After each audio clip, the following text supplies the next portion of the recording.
नमस्कार विद्यार्थी मित्रांनो, स्वागत आहे तुमचं चालू घडामोडीवाला या YouTube चॅनलमध्ये. मित्रांनो, पोलीस भरती, सरळ सेवा, MPSC, UPSC, staff Selection commission, TCS, IBPS मार्फत घेतल्या जाणाऱ्या परीक्षा, ग्रुप सी, ग्रुप डी तसेच इतर सर्व स्पर्धा परीक्षांसाठी उपयुक्त म्हणजे बँकिंग असेल किंवा कोणत्याही स्पर्धा परीक्षा त्यासाठी उपयुक्त असणाऱ्या चालू घडामोडी तुम्हाला मिळणार आहे PDF स्वरूपात, अगदी मोफत आणि क्विज स्वरूपात सुद्धा आपल्या टेलिग्राम चॅनलवर, ज्याची लिंक डिस्क्रिप्शन मध्ये दिलेली आहे. त्याचं नाव आहे चालू घडामोडीवाला आणि सोबतच आपल्या इंस्टाग्राम अकाउंटची सुद्धा लिंक दिलेली आहे.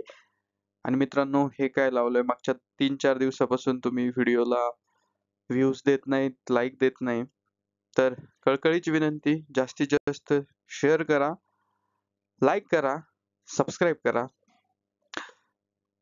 आजच्या व्हिडिओला सुरुवात करूया. आज दिनांक 1 ऑक्टोबर.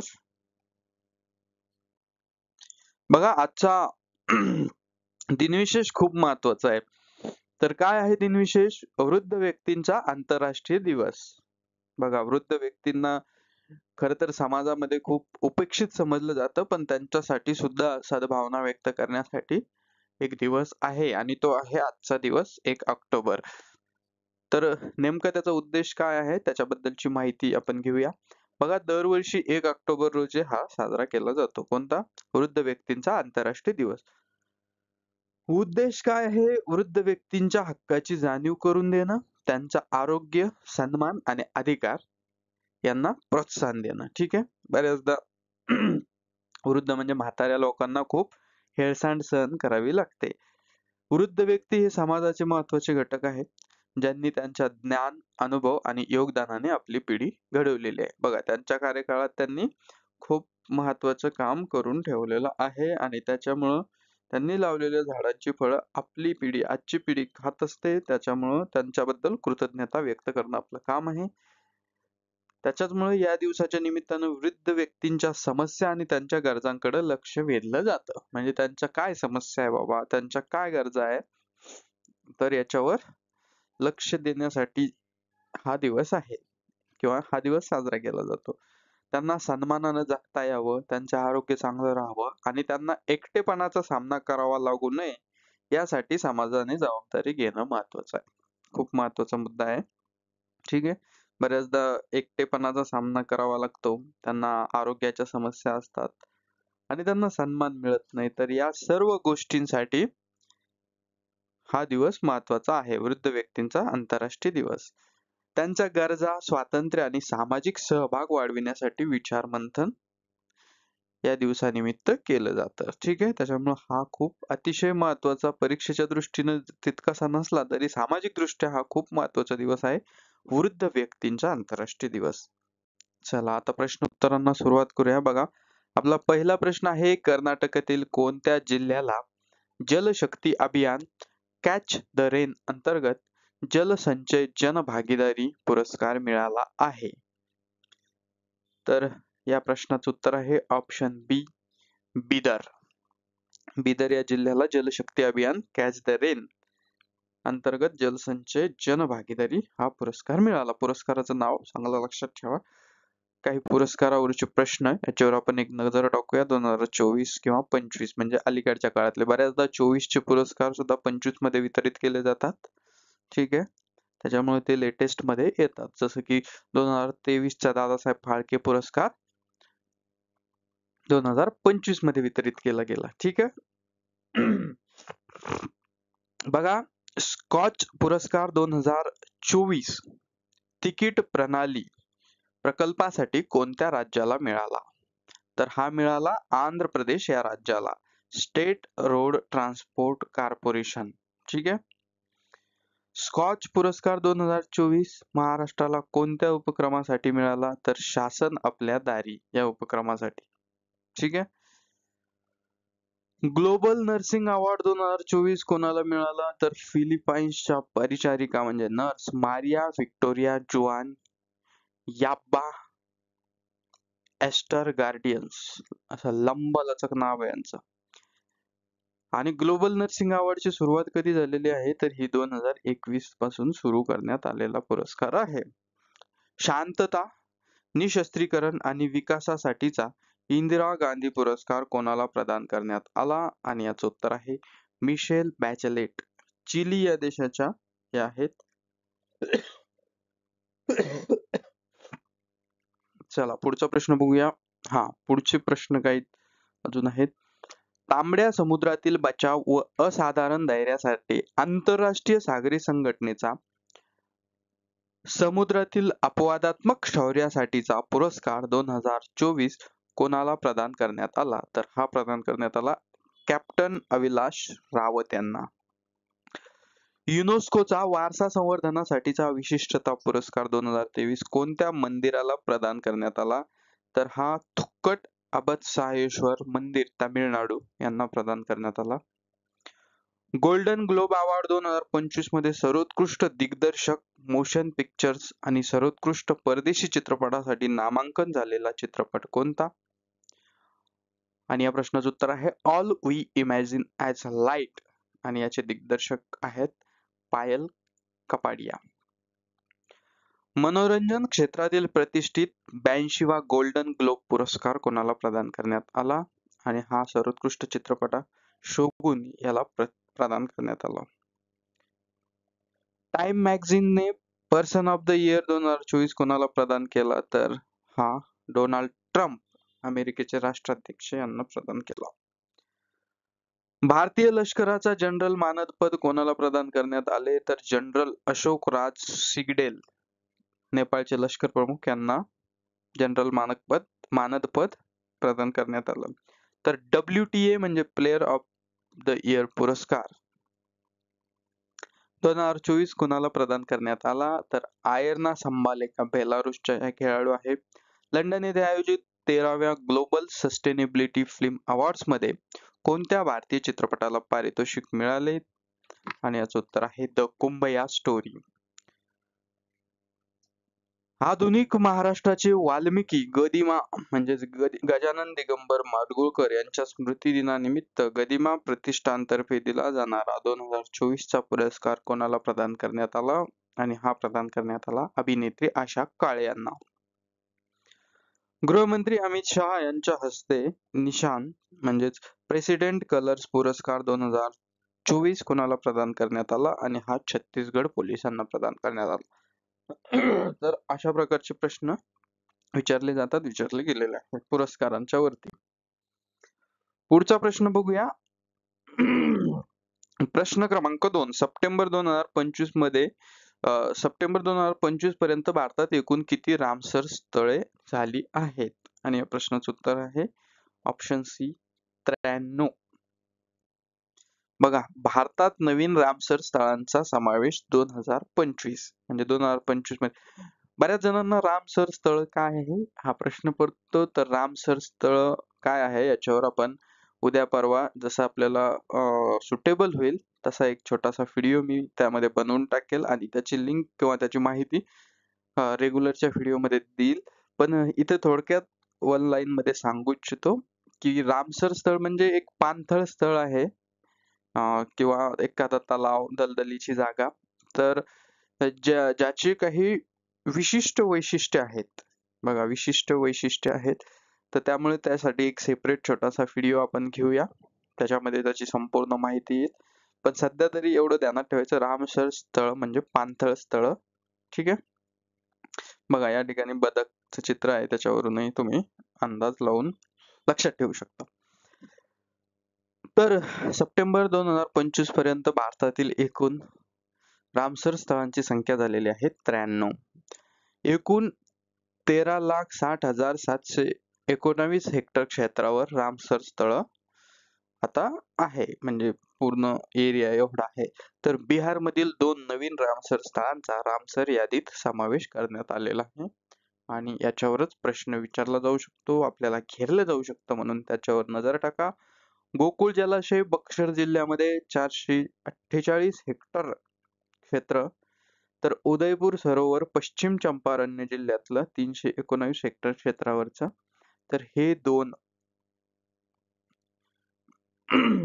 रामसर स्थळ यांचा समावेश रामसर स्थळ यादीत किंवा रामसर यादीत करण्यात आलेला आहे. चला पुढचा प्रश्न. हे एक लक्षात ठेवायचं, हे व्हेरी इम्पॉर्टंट आहे. प्रत्येक परीक्षेत त्याच्यावर प्रश्न विचारला गेलेला आहे. महाराष्ट्रातील रामसर स्थळ किती आहे? तर 3 आहे. कोणकोणते? नांदूर मधमेश्वर, नंदूर झालं इथं, नांदूर मधमेश्वर, नाशिक, लोणार सरोवर बुलढाणा, आपल्याला माहिती आहे लोणार सरोवर उल्कापातामुळे झालेलं लोणार सरोवर, आणि ठाणे क्रीक. तर ही 3 प्रमुख म्हटल्यापेक्षा 3 रामसर स्थळ आहेत महाराष्ट्रातील. ठीक आहे. आता रामसर स्थळाच्या बाबतीत जगात भारताचा 3रा क्रमांक लागतो. तर भारतात तामिळनाडू राज्याचा पहिला क्रमांक लागतो. सर्वात जास्त 20 रामसर स्थळ भारतात तामिळनाडू राज्यामध्ये आहे. बघा, जागतिक पाणथळ दिन हा 2 फेब्रुवारीला आहे. ठीक आहे. कारण रामसर कराराची तारीख आहे 2 फेब्रुवारी 1971, म्हणून 2 फेब्रुवारीला जागतिक पाणथळ दिन साजरा केला जातो. रामसरचं मुख्यालय आहे ग्लँड, स्वित्झर्लंड या ठिकाणी. तर भारतातील पहिले रामसर स्थळ आहे चिल्का सरोवर, ओडिसा, आणि केवला देवी, राजस्थान. 1981 ला ते समाविष्ट झालेलं आहे. क्षेत्रफळानुसार सर्वात मोठे भारतातील रामसर स्थळ आहे सुंदरबन पाणथळ किंवा रामसर स्थळ, पश्चिम बंगाल या ठिकाणी. 4230 वर्ग किलोमीटर. तर क्षेत्रफळानुसार सर्वात लहान हे रेणुका तलाव, हिमाचल प्रदेश मधील 0.2 किलोमीटर वर्ग, म्हणजेच 200 बाय 200 मीटरचे हे पाणथळ क्षेत्र आहे किंवा रामसर क्षेत्र आहे. ठीक आहे. तर हे लक्षात ठेवायचं. पुढचा प्रश्न बघूया. जागतिक पर्यटन दिन कोणत्या दिवशी साजरा केला जातो? आणि या प्रश्नाचं उत्तर आहे ऑप्शन बी, 27 सप्टेंबर. ठीक आहे. दिनविशेष वरचा प्रश्न आहे. जागतिक पर्यटन दिन 2025 ची थीम काय होती? आणि या प्रश्नाचं उत्तर आहे ऑप्शन सी, पर्यटन आणि शाश्वत परिवर्तन. थीम सुद्धा विचारली जाते.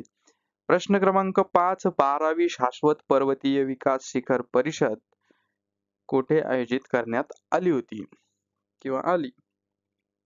तर याचं उत्तर आहे ऑप्शन सी, दून विद्यापीठ देहरादून.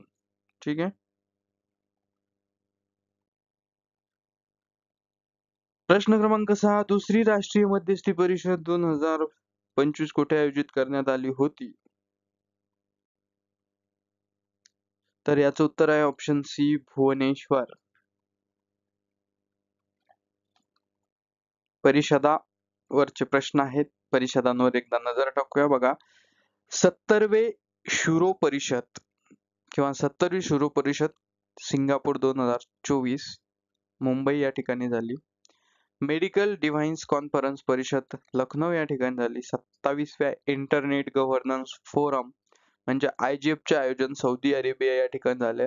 8वा आंतरराष्ट्रीय योग महोत्सव नवी दिल्ली या ठिकाणी झाला. तर global artificial intelligence summit 2024 Hyderabad या ठिकाणी झाली.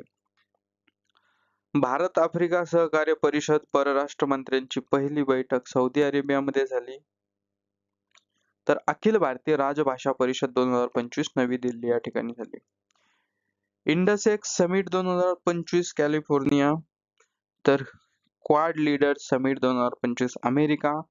आयफा पुरस्कार 2025 जयपूर. ग्लोबल ऑडिओ व्हिज्युअल आणि एंटरटेनमेंट समिट 2025 भारत. तर जैवविविधता शिखर परिषद COP16 कॅली कोलंबिया या ठिकाणी झाली. G7 शिखर परिषदची पहिली बैठक नेपल्स इटली या ठिकाणी झाली. तर आर्थिक मुद्दे परिषद 2025 नवी दिल्ली या ठिकाणी झाली.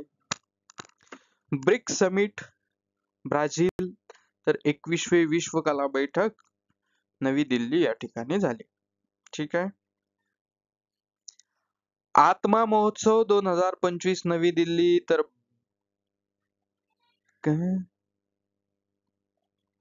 हे काय 92व्या अखिल भारतीय साहित्य परिषद संमेलन. ठीक आहे. 52वे अखिल भारतीय साहित्य परिषद संमेलन सांगोळा नगर. 4थी हिंद महासागर परिषद 2025 ओमान. आंतरराष्ट्रीय शिक्षण शिखर परिषद फिलिपिन्स, रामायण परिषद 2025 कोलंबो श्रीलंका, 6वी बिमस्टेक शिखर परिषद थायलंड, तर 9वी जागतिक तंत्रज्ञान शिखर परिषद नवी दिल्ली आणि पहिले जागतिक ऑडिओ व्हिडिओ मनोरंजन शिखर परिषद मुंबई या ठिकाणी. तर हे परिषदा आणि ठिकाणं याच्यावर प्रश्न विचारला जातो, हे लक्षात ठेवायचं. प्रश्न क्रमांक 7 बघा, जागतिक हृदय दिन 29 सप्टेंबर 2025 ची थीम काय आहे? परवाच आपण बघितलं दिनविशेष मध्ये, सुरुवातीलाच व्हिडिओचे आपण दिनविशेष घेत असतो. तर याची थीम आहे ऑप्शन बी, एक ठोकाही चुकवू नका, सगळे ठोके पडू द्या. ठीक आहे, थीम लक्षात ठेवा. प्रश्न क्रमांक 8, कर्नाटकातील मानवतावादी मधुसूदन साई यांना कोणत्या देशाचा सर्वोच्च नागरी सन्मान देण्यात आला आहे?